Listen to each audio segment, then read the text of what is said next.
Hi friends, welcome to mom's kitchen. ఇప్పుడు aloo stuffed bajji ఎలా చేయాలో చూద్దాం. వెరైటీగా చాలా టేస్టీగా ఉంటుంది. ఎప్పుడు చేసేలా కాకుండా ఇలా ఒకసారి ట్రై చేయండి.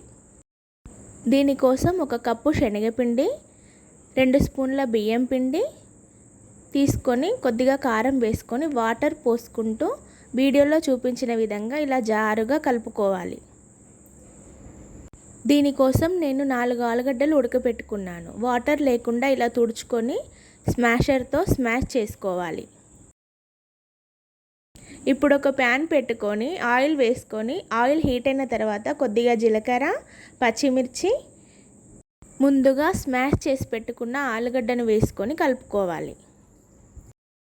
ఇందులోకి 1 స్పూన్ కారం, 1/2 స్పూన్ ఉప్పు, పసుపు, ధనియాల పొడి, కొత్తిమీర వేసుకొని బాగా కలుపుకోవాలి. కొద్దిగా నిమ్మకాయ కూడా పిండుకోవాలి.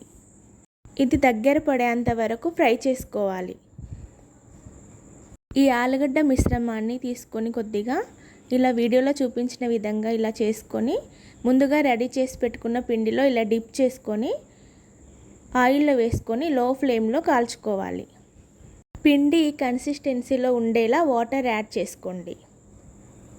ఇలా తిప్పుకుంటూ గోల్డెన్ బ్రౌన్ కలర్ వచ్చేంత వరకు ఫ్రై చేసుకోండి. ఆలు బజ్జీ రెడీ. వెరైటీగా చాలా టేస్టీగా ఉంటుంది. పిల్లలు చాలా ఇష్టంగా తింటారు. ఈవినింగ్ స్నాక్స్కి ఇది best recipe. Like, share and subscribe.